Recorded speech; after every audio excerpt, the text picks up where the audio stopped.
She grabbed my wrist in front of 80 people and told me I had no right to be in my own home.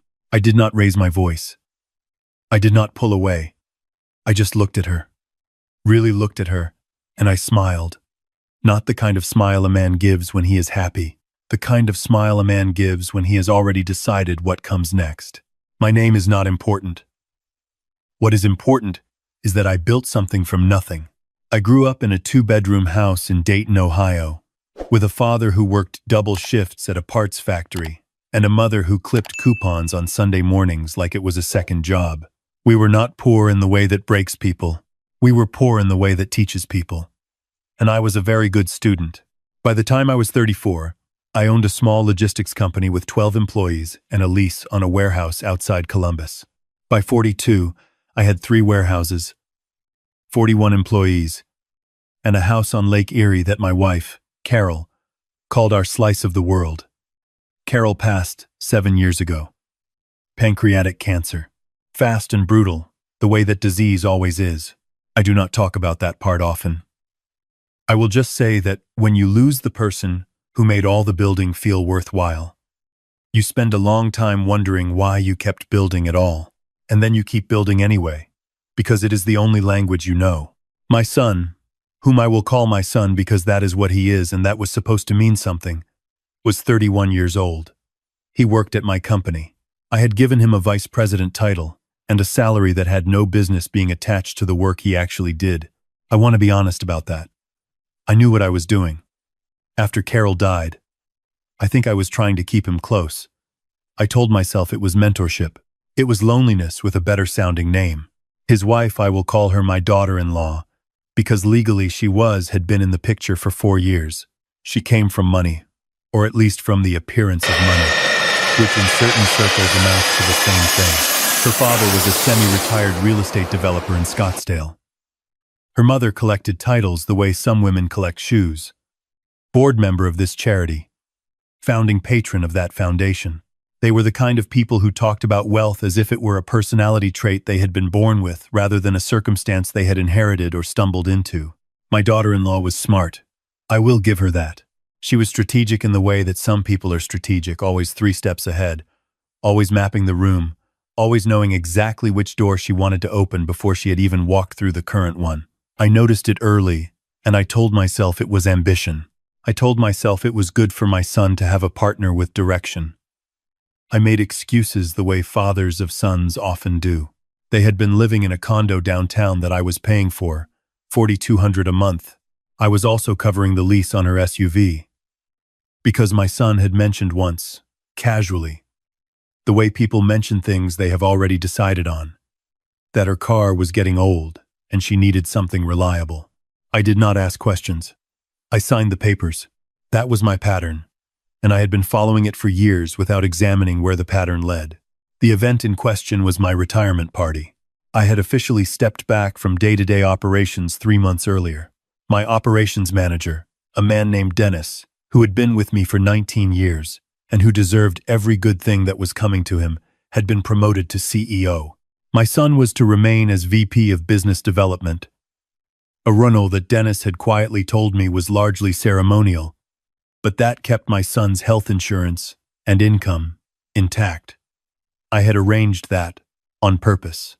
I am not proud of it now. At the time, it felt like love. The party was held at a venue in downtown Cleveland. I had rented the entire second floor. 80 guests. Former employees, longtime clients, a few old friends, my brother from Phoenix, my daughter-in-law's parents who had flown in from Scottsdale. I had paid for their hotel. I had paid for nearly everything, because that was who I had become in the years since Carol died. A man who expressed care through transactions. I was standing near the bar when my daughter-in-law appeared at my elbow. She was dressed beautifully. She always was. She had a way of presenting herself that made every room feel like it had been arranged around her, which I think was entirely intentional. She touched my arm lightly and said she needed to speak with me privately. I told her we could step to the side. She said no. It did not need to be private, actually. She said she and my son had been talking. She said they had grown beyond the condo downtown. She said the lake house, Carol's lake house, The one I still drove up to on Carol's birthday to sit on the dock and talk to the water, was sitting empty most of the year, and was, she used the word wasteful.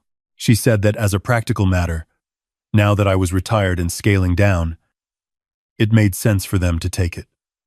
She said they wanted the keys by the end of the month. I want to describe what that felt like, but I am not sure language is adequate. It was not anger. Not at first. It was something quieter and colder. It was the specific feeling of watching something you had trusted reveal its actual shape. I said no. She looked at me the way a person looks at a piece of furniture that has not been moved where they wanted it, and then she grabbed my wrist. Not a gentle grab. A tight, purposeful grab. The kind that is meant to communicate that you are not going anywhere, and the conversation is not over. She leaned in and said, loud enough that the nearest 6 or 7 people could hear her clearly, "You are being selfish. You don't even use that house. You sit in it and talk to a dead woman." The room did not go silent. It went still. There is a difference. Silence is absence of sound. Still is the presence of held breath. I looked at her hand on my wrist. I looked at the people around us. My brother was across the room, and I could see him already moving. I could see Dennis near the door, watching. I looked at my son, who was standing 8 feet away with a glass of bourbon, and an expression I will spend the rest of my life trying to make sense of. He had heard it. I know he had heard it. He did not move. I removed her hand from my wrist, gently, carefully. I set it down at her side, as if it were something that belonged somewhere else, and I was returning it to its proper place. Then I excused myself. I walked to the coat room at the back of the venue, and I called my attorney. His name is Gerald. He has been my attorney for 26 years. He is the kind of man who does not say much, but means everything he does say. It was a Thursday evening. He picked up on the second ring, which told me he had seen my name on the screen and decided it was worth interrupting his evening. I told him what had happened in 60 seconds or less. He was quiet for a moment and then he said, "Do you want to do this tonight or tomorrow morning?" I said tonight. I went back to my party. I stayed for another 40 minutes. I shook hands. I thanked people for coming. I gave a short speech about building things and about the people who helped build them, and I meant every word of it. My daughter-in-law was at a table near the window, talking to her mother. My son refilled his bourbon. We did not speak. When I left, I did not look back. Gerald met me at his office at 9 the next morning. He had already pulled the relevant documents. The condo lease, the vehicle lease agreement, my son's employment contract, the payroll authorization I had signed 2 years earlier, putting my son on a separate payroll draw that came directly from my personal accounts rather than the company. That last one had been a mistake in hindsight. It made things cleaner to unwind, but it had been sloppy thinking on my part. Gerald pointed this out without saying so out loud, which is exactly what I pay him for. We talked for 3 hours. Then I signed 4 documents.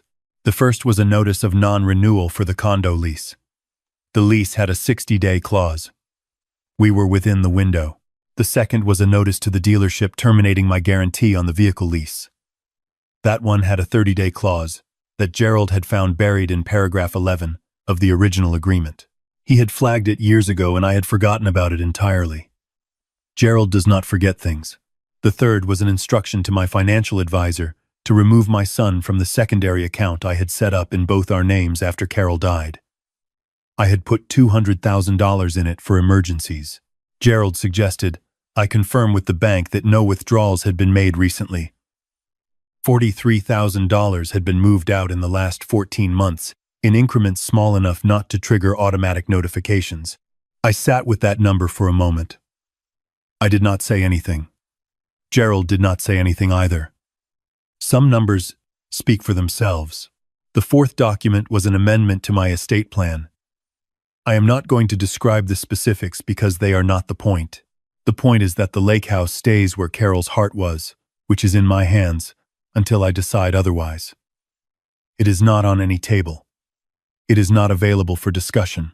It was not wasteful when she was alive, and it is not wasteful now.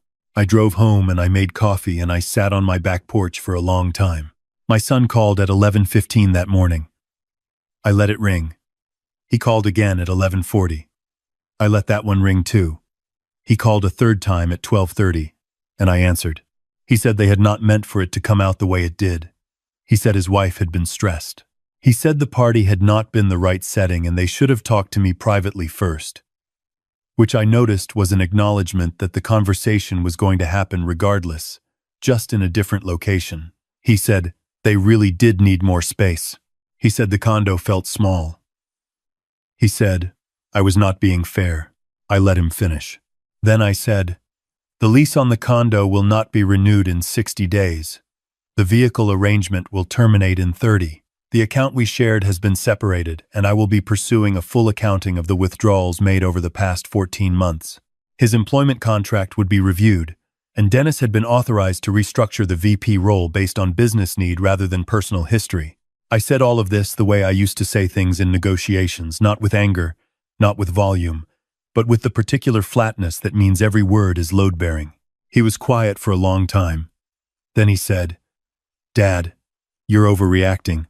I said, your wife told me I was talking to a dead woman at my own retirement party in front of 80 people. I am not overreacting, he said. She was upset. She didn't mean it like that. I asked him what way she did mean it. He didn't answer. I told him I loved him. I meant that. But I told him that I had spent years confusing money for affection and transactions for closeness. And I was done doing that. Not out of cruelty, out of the recognition that it had not been good for either of us. He hung up. The next 2 weeks were what you might expect. His wife called once and left a voicemail that was 30% apology and 70% renegotiation. Her father sent me an email that I read once and did not respond to. My son texted 17 times over the course of 6 days. The texts started as anger and moved through bargaining and then went quiet. Dennis called me on a Tuesday to tell me that my son had come into the office and packed a box. He had not made a scene. He had just packed the box and left. Dennis said it quietly, the way you say things that are sad but necessary. I thanked him. I meant that too. My brother flew back from Phoenix, and we had dinner at a place we had been going to since we were in our 40s. He ordered the same thing he always ordered. He let me talk for an hour without interrupting. At the end, he said, you were holding that house like a life raft. I asked him what that meant. He said, you were holding it so tight because it was the last place you felt like yourself. And she knew that. That is why she went for it. I thought about that on the drive home. I thought about it for several nights after.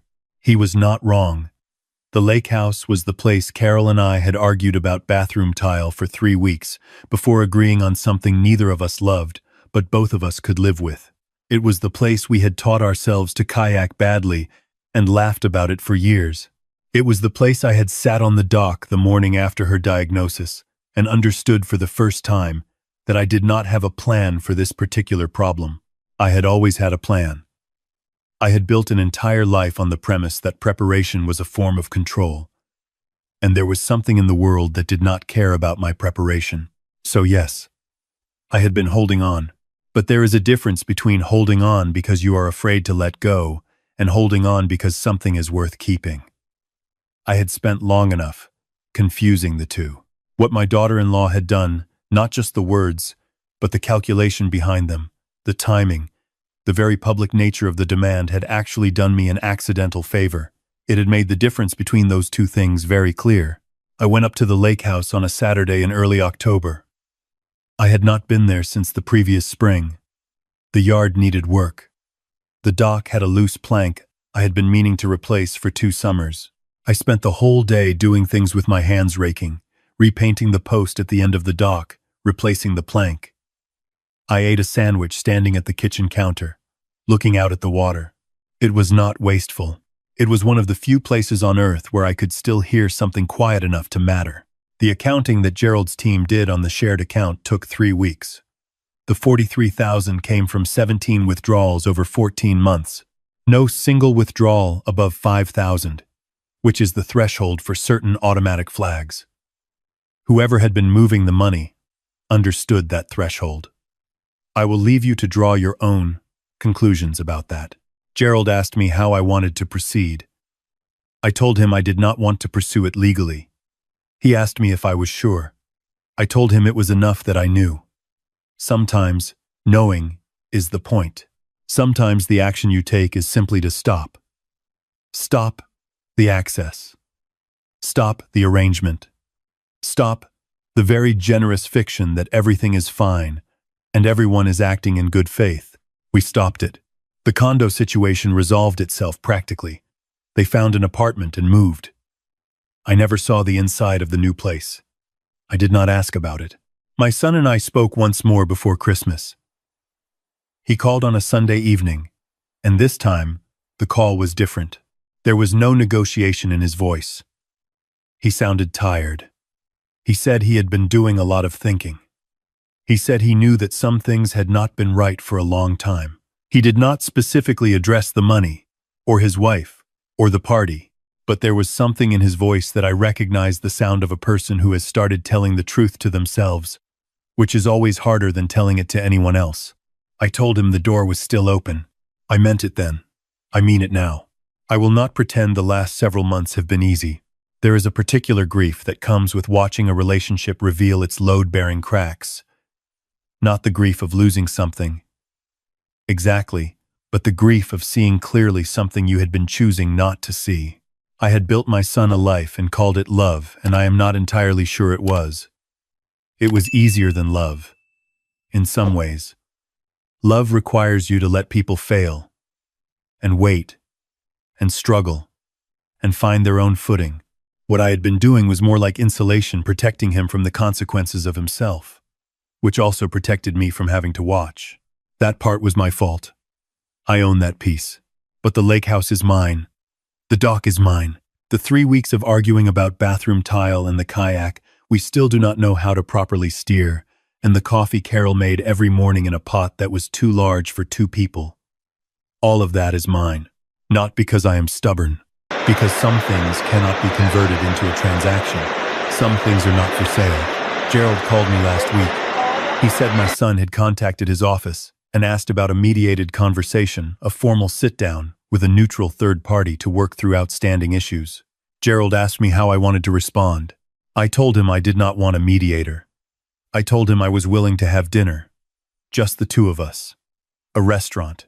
Somewhere neither of us had been with Carol, because that felt fair to both of us. Just a father and a son sitting across from each other and seeing what was actually left. Gerald said that seemed reasonable. I said, I know. I told Dennis about the dinner plan when I stopped by the office to pick up some old files. He nodded. He said, you always gave him more than he knew what to do with. Maybe now he can figure out what he actually needs. Dennis has a way of saying the exact right thing in the exact fewest number of words. I told him that was part of why I trusted the company to him. The dinner is scheduled for next week. I do not know how it will go. I know my son. I know that underneath the parts of him that learned to take things for granted, there is the kid who used to sit in the warehouse with me on Saturday mornings, eating cereal out of a box, and watching the trucks come in and asking me how I knew which routes were efficient. I know that kid is still in there somewhere. I have to believe that because the alternative is something I am not ready to accept. His wife will not be at the dinner. That boundary has been set clearly. Whether she remains in his life is his decision and not something I can or should control. But I will not sit across from someone who grabbed my wrist and spoke about Carol the way she did and pretend it was a minor thing. It was not a minor thing. It was a line, and I have learned, in 63 years of building things and losing things and starting over, that some lines are only ever crossed once. The loose plank on the dock is fixed, by the way. I used cedar. It is sturdier than what was there before. It will outlast the rest of the dock, probably. I stood on it the morning I finished and looked out at the water and drank my coffee, and it felt not healed, exactly. That is too clean a word for something this complicated. But it felt honest. It felt like the right kind of weight, on the right kind of foundation. I have been building things my whole life. I know what holds and what does not. And I have learned, later than I should have, that the most important thing you can build is not a company or a warehouse or a lake house with a repaired dock. It is the knowledge of what you will and will not give away. She wanted the keys. She does not have them. I do.